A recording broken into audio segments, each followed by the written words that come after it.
Hi എല്ലാവർക്കും നമസ്കാരം. ഞാൻ നിങ്ങളുടെ രാധു. ഞാൻ ഇന്ന് ക്ഷേത്ര ദർശനത്തെക്കുറിച്ച് എനിക്ക് അറിയാവുന്നുള്ള കുറച്ച് കാര്യങ്ങൾ പറയാമെന്ന് വിചാരിക്കുന്നു. എന്തിനാണ് നമ്മൾ ക്ഷേത്രത്തിൽ പോകുന്നത്? നമ്മൾ ക്ഷേത്രത്തിൽ പോകുന്നു, ഭഗവാനെ കാണുന്നു, കുറേ നമ്മുടെ വിഷമങ്ങളും അല്ലെങ്കിൽ നമ്മുടെ സന്തോഷങ്ങളും അല്ലെങ്കിൽ നമ്മുടെ പരാതി പരിഭവങ്ങളൊക്കെ നമ്മൾ അവിടെ ഇറക്കി വെക്കുന്നു ഇല്ലേ? പിന്നെ കുറേ നിവേദനം നമ്മൾ കൊടുക്കുന്നുണ്ട്. കടങ്ങളൊക്കെ തീരണം, അല്ലെങ്കിൽ കല്യാണം പെട്ടെന്ന് നടക്കണം, ഗൾഫിൽ പോകണം, ലോട്ടറി അടിക്കണം, അങ്ങനെയൊക്കെ നമ്മൾ കുറേ നിവേദനങ്ങൾ സമർപ്പിക്കാറുണ്ട്. പക്ഷെ അതൊന്നുമല്ല. ശരിക്കും പഞ്ചഭൂതങ്ങളും പഞ്ചേന്ദ്രിയങ്ങളും സംയോജിപ്പിച്ച് മനസ്സിനും ശരീരത്തിനും ആത്മാവിനും ശാന്തിയും സമാധാനവും കിട്ടുന്നതിലേക്ക് വേണ്ടിയിട്ടാണ് നമ്മൾ ക്ഷേത്രങ്ങളിലേക്ക് പോകുന്നത്. എങ്ങനെയാണ് അത് കിട്ടുകയെന്ന് വെച്ചാൽ, പഞ്ചഭൂതങ്ങളും പഞ്ചേന്ദ്രിയങ്ങളും എങ്ങനെ സംയോജിപ്പിക്കും എന്ന് വെച്ചാലും, പഞ്ചഭൂതങ്ങൾ എന്ന് പറയുന്നത് ആകാശം, വായു, ജലം, അഗ്നി, ഭൂമി അല്ലെ, ഇത്രയും ചേർന്നാണ് പഞ്ചഭൂതങ്ങൾ എന്ന് പറയുന്നത്. പഞ്ചേന്ദ്രിയങ്ങൾ എന്താണ്? ചെവി, മൂക്ക്, നാക്ക്, ത്വക്ക്, കണ്ണ്, ഇതൊക്കെയാണ് പഞ്ചേന്ദ്രിയങ്ങൾ. അപ്പൊ ഇവ എങ്ങനെ സംയോജിപ്പിക്കും എന്ന് വെച്ചാൽ, നമുക്ക് ക്ഷേത്രത്തിൽ നിന്ന് കിട്ടുന്നത് ശബ്ദ, സ്പർശ, രൂപ, രസ, ഗന്ധമാണ്. ഈ 5 കാര്യങ്ങളും, അതായത് ശബ്ദ, സ്പർശ, രൂപ, രസ, ഗന്ധമാകുന്ന ഈ 5 കാര്യങ്ങളും പഞ്ചേന്ദ്രിയങ്ങളുമായിട്ടും പഞ്ചഭൂതങ്ങളുമായിട്ട് ബന്ധപ്പെട്ടിട്ടുണ്ട്. എങ്ങനെയാണെന്ന് വെച്ചാൽ, ശബ്ദം, നമ്മൾ ക്ഷേത്രത്തിൽ പോകുമ്പോൾ ഘടനാദം ഉണ്ടല്ലേ, അതുപോലെ തന്നെ നാദസ്വരം ഉണ്ട്, നാമജപം ഉണ്ട്. അപ്പൊ ഈ ശബ്ദത്തെ പ്രതിനിധീകരിക്കുന്നത് ആകാശമാകുന്ന പഞ്ചഭൂതമാണ്. അപ്പോൾ അത് നമ്മുടെ ചെവിക്ക് മണിനാദം മുഴങ്ങുമ്പോൾ നമ്മുടെ ചെവിയിൽ നിന്ന് നമുക്ക് അത് കേൾക്കുമ്പോൾ നമുക്കൊരു സമാധാനം ഉണ്ടാവും. അപ്പം പഞ്ചഭൂതത്തിലെ ആകാശത്തിന് ശബ്ദവുമായിട്ട് ബന്ധമുണ്ട്, പഞ്ചേന്ദ്രിയങ്ങളിൽ ചെവിയായിട്ട് ബന്ധമുണ്ട്. അതായത് നമ്മൾ ക്ഷേത്രത്തിൽ പോകുമ്പോൾ അവിടെ ഘടനാദം ഉണ്ട്, നാദസ്വരം ഉണ്ട്, നാമജപം ഉണ്ട്, മന്ത്രോച്ചാരണം ഉണ്ട്. ഇതൊക്കെ നമ്മൾ കേൾക്കാണ്. നമ്മൾ കേൾക്കുമ്പോൾ നമ്മുടെ ചെവിയിൽ നമുക്ക് അത് കേൾക്കുമ്പോൾ ഭയങ്കരമായിട്ടൊരു കാംനെസ്, സമാധാനമൊക്കെ കിട്ടും. അപ്പം നിങ്ങൾ തന്നെ നോക്കിയാൽ അറിയാം, ഈ ബ്രാസിൻ്റെ നല്ല കട്ടിയുള്ള ബ്രാസിൻ്റെ ഒരു പാത്രമോ അല്ലെങ്കിൽ ഒരു ബൗൾ എടുത്തിട്ട് അതിൽ നല്ല കട്ടിയുള്ള ഒരു തടിക്കഷ്ണം അല്ലെങ്കിൽ സെയിം ബ്രാസിൻ്റെ തന്നെ ഒരു മെറ്റീരിയൽ എടുത്ത് നന്നായിട്ടൊന്ന് ഒന്ന് അതിൽ തൊടുകയാണെങ്കിൽ, ഒന്നിൽ അടിക്കുവാണെങ്കിൽ വല്ലാത്തൊരു ടിങ്ങെന്നുള്ളൊരു ശബ്ദം നമുക്ക് അതിൽ കേൾക്കാനായിട്ട് സാധിക്കും. അത് നമ്മുടെ ബ്രെയിനിൽ ഭയങ്കരമായിട്ടൊരു കാംനെസ് കൊണ്ടുതരും. അപ്പം അതുപോലെയാണ് നമ്മൾ ക്ഷേത്രത്തിൽ പോകുമ്പോൾ ഈ മണിനാദവും നാദസ്വരത്തിൻ്റെ ശബ്ദവും നാമജപത്തിൻ്റെ ശബ്ദവും മന്ത്രോച്ചാരണവും ഒക്കെ നമ്മുടെ ഹൃദയത്തിൽ നമുക്ക് കൊണ്ടുവരുന്നൊരു സമാധാനം എന്ന് പറയുന്നത്. ഇപ്പം ശബ്ദമായി. ഇനി സ്പർശം. എന്താണ് സ്പർശം? സ്പർശത്തിന് പഞ്ചഭൂതത്തിലെ വായുവുമായിട്ട് ബന്ധമുണ്ട്. സ്പർശം എന്ന് പറയുന്നത് നമുക്ക് അവിടുന്ന് ചന്ദനം കിട്ടും ഇല്ലേ, കളഭം കിട്ടും.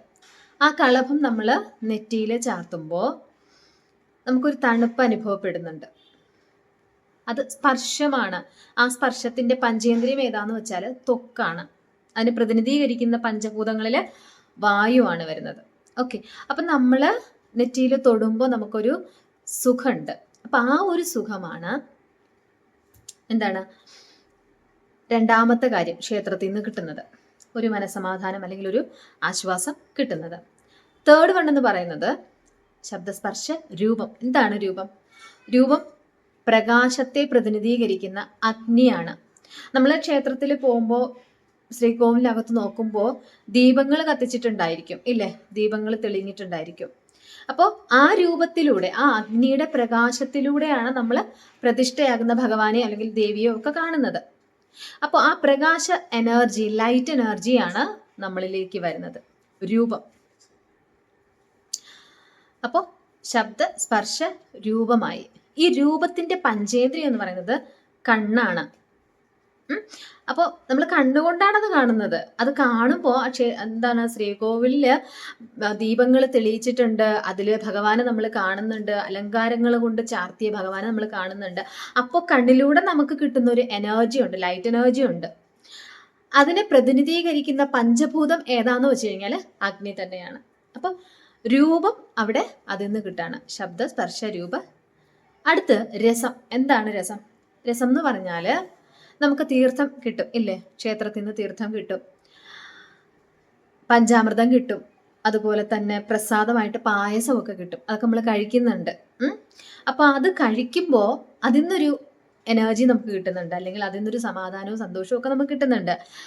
അതാണ് രസം കൊണ്ട് ഉദ്ദേശിക്കുന്നത്. ജലമാണ് രസത്തിന്റെ പഞ്ചഭൂതം എന്ന് പറയുന്നത്. നമുക്ക് തീർത്ഥം കിട്ടുന്നില്ലേ, പായസം കിട്ടുന്നില്ല. അപ്പൊ നമ്മൾ അതിലെ പഞ്ചേന്ദ്രിയം ഏതാന്ന് ചോദിച്ചാൽ നാവാണ്, നമ്മുടെ നാക്ക്. നാക്ക് കൊണ്ടല്ല നമ്മൾ ആ സ്വാദ് അറിയുന്നത്, ആ രസം അറിയുന്നത് നാവ് കൊണ്ടാണ്. അപ്പൊ ഇതാണ് ക്ഷേത്രത്തിൽ നിന്ന് നമുക്ക് കിട്ടുന്ന 4ാമത്തെ കാര്യം. ഇനി ക്ഷേത്രത്തിൽ നമ്മൾ ദർശനത്തിന് പോകുമ്പോൾ നമുക്ക് കിട്ടുന്ന 5ാമത്തെ കാര്യം എന്താണ്? ഗന്ധം. എങ്ങനെയാ ഗന്ധം ഉണ്ടാവുക? നമ്മൾ എങ്ങനെയാ ഗന്ധത്തെ തിരിച്ചറിയുക? മൂക്കിലൂടെ അല്ലെ. ഗന്ധത്തെ തിരിച്ചറിയുന്ന പഞ്ചേന്ദ്രിയം ഏതാന്ന് ചോദിച്ചാൽ മൂക്കാണ്. അത് ഏത് പഞ്ചഭൂതാന്ന് ചോദിച്ചാൽ ഭൂമിയാണ്. ഭൂമി ഇരിക്കുന്നത്. ഓക്കെ, അപ്പോ ഗന്ധത്തിന്റെ പഞ്ചേന്ദ്രിയം മൂക്കുമാണ്, ഞാൻ പറഞ്ഞല്ലോ.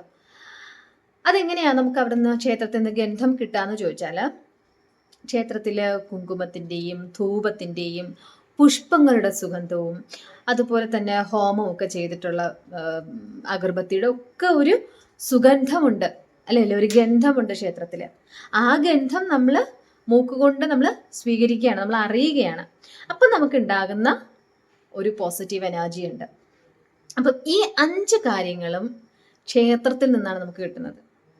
അതുകൊണ്ടാണ് ശരിക്കും പറഞ്ഞാൽ ക്ഷേത്രത്തിൽ പോയിട്ട് വരുമ്പോൾ ഒരു ഇച്ചിരി മനസമാധാനം ഉണ്ട്, അല്ലെങ്കിൽ സന്തോഷം ഉണ്ട് എന്ന് നമ്മൾ പറയുന്നത്. കാരണം പഞ്ചഭൂതങ്ങളും പഞ്ചേന്ദ്രിയങ്ങളും അവിടെ വെച്ച് സംയോജിക്കുകയാണ് ചെയ്യുന്നത് ഈ ഒരു 5 കാര്യങ്ങളിലൂടെ: ശബ്ദ, സ്പർശ, രൂപ, രസ, ഗന്ധത്തിലൂടെ. ഇതാണ് ശരിക്കും നമുക്ക് ക്ഷേത്രത്തിൽ നിന്ന് കിട്ടുന്നത്. ഓക്കെ, അപ്പം ഇത്രയേ ഉള്ളൂ. ഇനി അടുത്ത വീഡിയോ കാണാം. Okay baby, Tata.